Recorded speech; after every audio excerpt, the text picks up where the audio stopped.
সিলেট শিক্ষা বোর্ডে এ বছরের এসএসসি পাশের হার গত ৫ বছরের মধ্যে সর্বনিম্ন। শিক্ষা বোর্ড বলছে, মানবিক বিভাগের পাশের হার এবছর তুলনামূলক কম। বিশেষ করে ইংরেজি ও গণিত বিভাগে কম নাম্বার পেয়েছে ছাত্রছাত্রীরা। সিলেবাস পরিবর্তনের পাশাপাশি শিক্ষার্থীদের হাতে দেরিতে বই পৌঁছার কারণে প্রস্তুতি ও ঘাটতি হয়েছে দাবি শিক্ষকদের।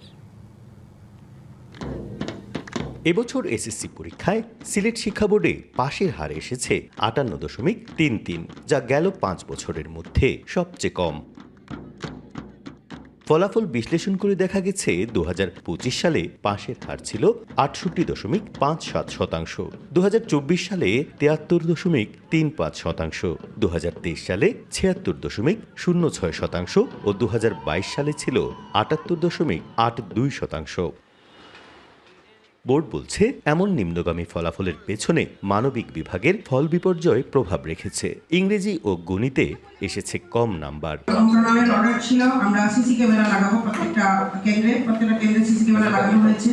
বাচ্চারা খুব ক্লিন এবং ক্লিয়ার পরীক্ষা দিয়েছে। সেই মোতাবেক আমার মনে হয় সেই মোতাবেক রেজাল্ট এসেছে। আর মানবিক শাখার শিক্ষার্থীরা আসলে ইংরেজি এবং গণিতে একটু দুর্বল মনে হয় থাকে, এই জন্যই হয়তো এই রেজাল্ট এসেছে। শহরের বিদ্যালয়গুলোর তুলনায় আশানুরূপ সাফল্য পায়নি দুর্গম এলাকার প্রতিষ্ঠানগুলো। বাংলা কিউআর যেখানে, নগদ পেমেন্ট সেখানে।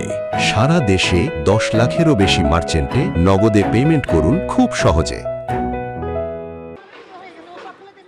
শিক্ষকদের মতে, শিক্ষার্থীরা দেরিতে বই হাতে পেয়েছে, কমেছে সেশনের সময়ও। শিক্ষক সংকটের বিষয়টিও উড়িয়ে দিচ্ছেন না অনেকে।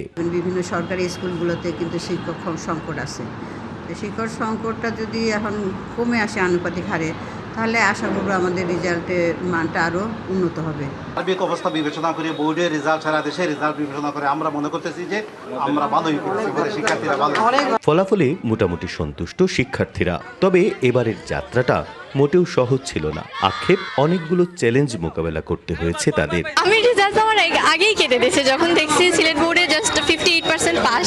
তো এটা খুবই আনএক্সপেক্টেড একটা রেজাল্ট ছিল। আসলে এটা আমাদের জন্য অনেক কষ্টকর ছিল, কারণ ক্লাস 9-এ আমরা নতুন কারিকুলামে পড়েছি, তারপর আবার 10-এ উঠে আমাদের সরকার চেঞ্জ হওয়ার কারণে আবার সিলেবাসও চেঞ্জ হয়েছে।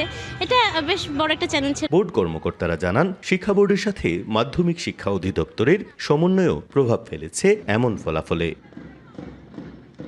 প্রত্যুষ তালুকদার, ডিবিসি নিউজ, সিলেট।